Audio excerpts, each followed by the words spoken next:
On Friday, the 13th of April in 1973, police in Worcester, England were called to a disturbance at a home on Gillam Street. When police arrived on the scene, they couldn't locate anybody in the residence. They checked the perimeter of the property, and it wasn't until they circled the exterior of the house that they found the horror of what had happened that night. This is Monsters.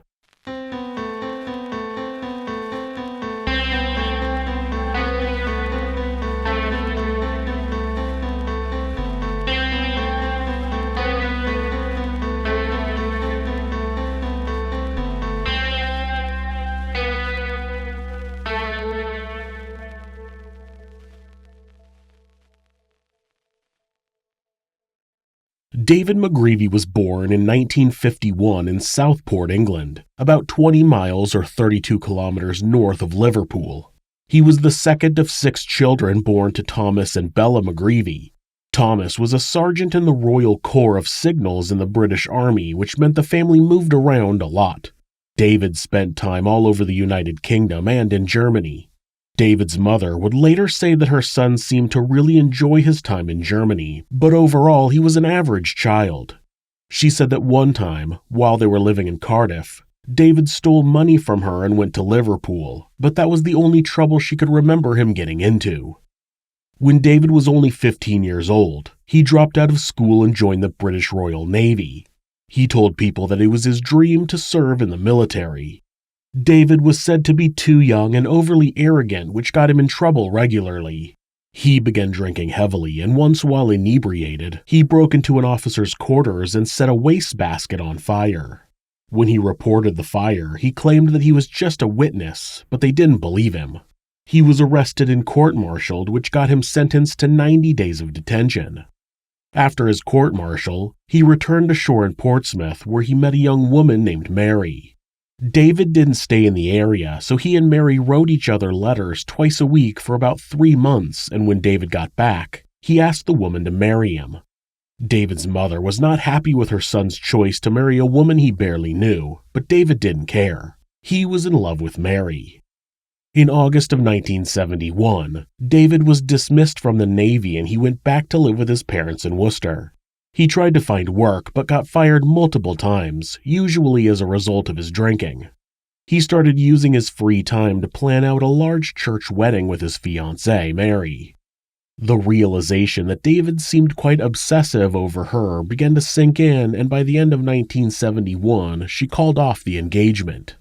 This led David to begin drinking even more heavily, which caused his parents to kick him out of their house. Down on his luck, David's friend, Clive Ralph, allowed him to rent a room in his house. Clive was a truck driver who had a wife named Elsie. They had gotten married in September of 1968 when Elsie was only 16 years old. She was pregnant with their first child, a son named Paul, and they had their second child, a daughter named Dawn, a few years later. When David moved in, Elsie was pregnant with their third child and was due in September of 1972. Clive worked long hours, and they all thought it was good to have David around as an extra set of hands. David was great with the children, and they seemed to really like him as well. After the baby was born, another daughter named Samantha, Elsie went back to work as a waitress, and David made himself available to watch the children. He had been working at a factory and would pay £6 a week for rent. To further help out, David would sometimes make Sunday dinners.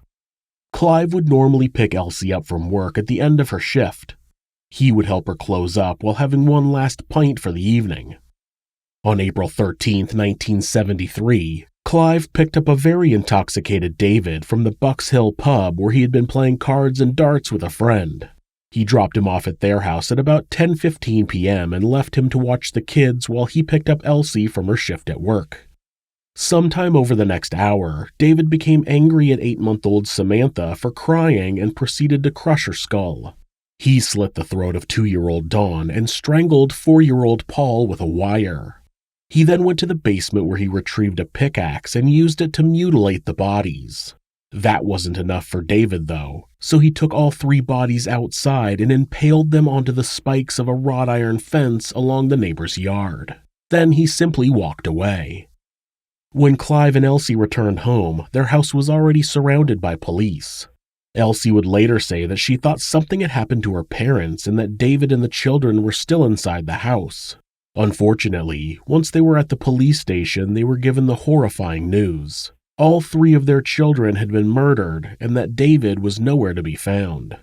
It wasn't until 3:15 a.m. that David was found walking down the street near the Ralph home. David McGreavy initially denied killing the children, but eventually made a full confession. The one thing that wasn't included in the confession was a reason for the murders. There has never been a solid reason for why David murdered the children that night. He was said to have loved kids and especially cared about the Ralphs' children. He wasn't known to be a violent person. He was known to be an angry drunk, but he had never shown any violence against anyone else during those periods. People chalked it up to him flying into a drunken rage, but experts pointed out that each child was killed a different way. It suggested that he stopped and thought about what he was going to do next. Then he stopped and decided to look for another weapon to use to mutilate the bodies. Then he stopped again and decided to impale their bodies on the fence. In a drunken rage, it would have matched if David had beaten the baby who was crying and even carried that violence over to the other children. But continuing to escalate the level of violence didn't match. It was something that psychologists couldn't quite figure out.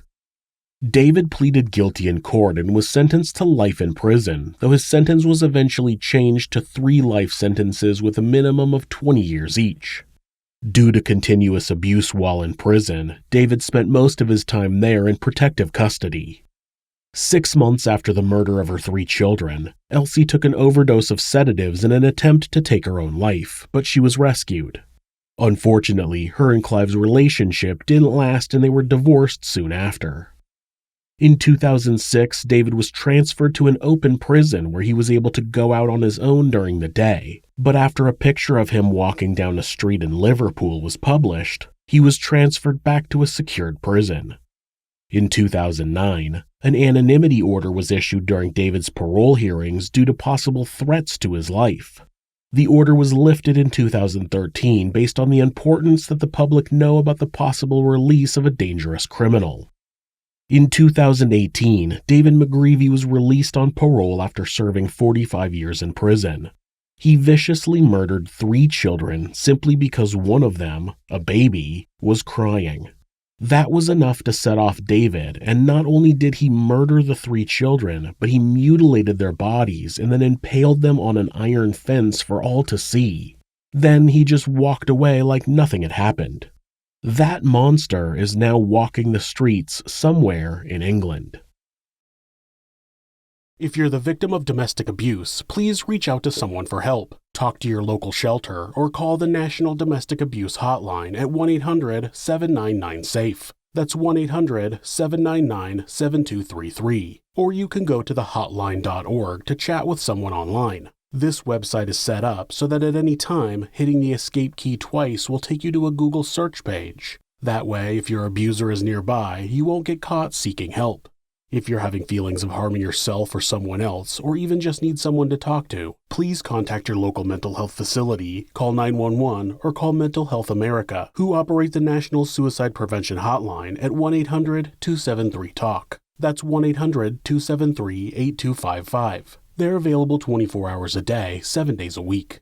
Thanks so much for letting me tell you this story. If you enjoyed it, subscribe on whatever platform you're on, hit like, rate us, or leave us a comment. You can also check out our other show, Somewhere Sinister, on YouTube or anywhere you listen to podcasts. If you'd like to support the show, check out our new merch at Teespring. The link is in the description. Thanks again, and be safe.